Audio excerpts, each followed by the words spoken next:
अच्छा यार, अभी जो वैसे मैंने शुरू वाला सवाल समझाने के लिए किया था, जिसमें मैंने सबनेट निकाला था, ये वाला शुरू में समझाया था, तो यहाँ तक समझा चुका हूँ मैं। अच्छा, अब हम यहाँ पे सबनेट नेटवर्क आईडी निकाल रहे हैं। अब इसके लिए क्या होता है, जो हमारे पास जैसे कि सबनेट आया, इसमें क्या था कि हमारे पास डिफ़ॉल्ट था, डिफ़ॉल्ट हमने निकाला था, वही हमारे पास वापस आ गया था एज अ सबनेट आईडी। तो हम वही सबनेट आईडी लेंगे। ये हमारे पास 255.255.0, और जो नेटवर्क आईपी एड्रेस है हमारे पास, ये वाला जिससे हमने कैलकुलेट किया था, वो लेंगे। अब इन दोनों को हम बाइनरी में कन्वर्ट कर देंगे। इसको तो हमने पहले ही करा हुआ है। अब इस वाले को, नीचे वाले को हम बाइनरी में कन्वर्ट करेंगे। ठीक है, आई होप सो सबको बाइनरी में कन्वर्ट करना आता होगा, इस तरीके से करते हैं। ठीक है, देखो ये आपके पास जो ऊपर वाला है वो सबनेट है, नीचे वाला वो आईपी एड्रेस है। ये आपके पास 192 है, 168 और 100 और ये 0। ठीक है, अब हम क्या करेंगे, यहाँ पे हम एंड का ऑपरेशन लगाएंगे। एंड का ऑपरेशन मैं इसे समझा देता हूँ एक मरतबा। ये देखो, 1 1 ज़ा 1 और 1 एज़ा यहाँ पे कैरी आ गया। फिर 1 मतलब 1 होता है आपके पास 1 1, तो यह 1 इधर आ गया, और ये आपके पास 1 एक कैरी इधर आ गया। ठीक है,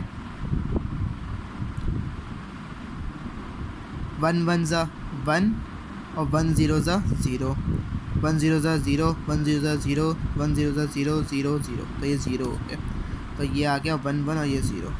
ठीक है, 1 1 ज़ा 1, 1 0 ज़ा 0, 1 1 ज़ा 1, 1 1 ज़ा 1 हो गया, और तो ये 1 कैरी आ गया। 1 1 ज़ा 1, 1 0 ज़ा 0, बल्कि सॉरी कैरी नहीं आएगा, 1 1 ज़ा 1 ही होता है।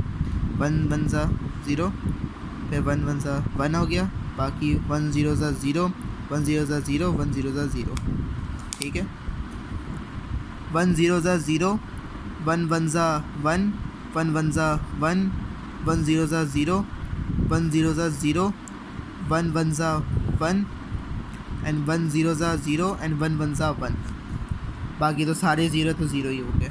ठीक है, इस तरीके से हमने एंड का ऑपरेशन इस्तेमाल किया। एंड यानी कि मल्टीप्लाई करना। ठीक है, एंड किया, एंड लिख देता हूँ यार ताकि कन्फ्यूजन ना हो। ये एंड हमने इस्तेमाल किया करने के लिए। ठीक है, अब जब हमारे पास ये मल्टीप्लाई की एक डेसिमल फॉर्म में आ चुका है, अब हम इसको क्या करेंगे, डेसिमल में वापस कन्वर्ट कर देंगे। ये बाइनरी में हम इसको डेसिमल में कर देंगे। तो ये हमारे पास क्या आ रहा है, अपना 92 हो गया, ये 168, ये 100 और ये 0।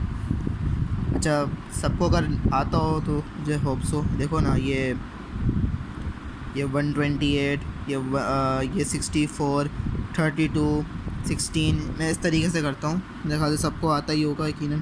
ठीक है, तो इसको, ये डेसिमल है ये हमारे पास बाइनरी है, इसको हम वापस डेसिमल में कर देंगे। तो हमारे पास ये जो आईपी एड्रेस आ गया ना, इसको हम कहते हैं सबनेट नेटवर्क आईडी।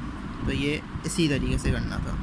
दरअसल सबनेट नेटवर्क आईडी में सिंपली बस क्या हो रहा है, जो हमने ऊपर वाले सवाल में सबनेट मास्क या बोलो सबनेट निकाला था, वो और जो नेट आईपी एड्रेस होता है, उन दोनों को बाइनरी में कन्वर्ट करके उस पर उनको एंड करना होता है, यानी कि मल्टीप्लाई करना होता है।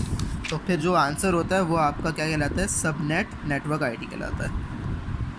ठीक है, अच्छा बाकी बचा इस सवाल पे। अच्छा, इस सवाल में क्या था, लोगों को कन्फ्यूजन हो रही थी कि यार इसने, यार यहाँ पे हमने अगले सवाल में 26 क्यों किया। मिस ने ही कहा था कि आपको इस सवाल में गिवन होता है, जैसे कि हमने पहले तो निकाल दिया 24 के रिस्पेक्ट से, क्योंकि 24 में हमें CIDR जो है वो 24 दिया हुआ था। तो हमने क्या किया, हमने 24 के रिस्पेक्ट से निकाल लिया। अब मिस ने कहा था कि इस सवाल में एक एरर है कि हमें क्या किया होता है, गिवन होता है एक नया CIDR, कि अब आपके पास ये नया CIDR है और इसके रिस्पेक्ट से ये सॉल्व करें वापस। तो फ़िलहाल यहाँ पे हमारे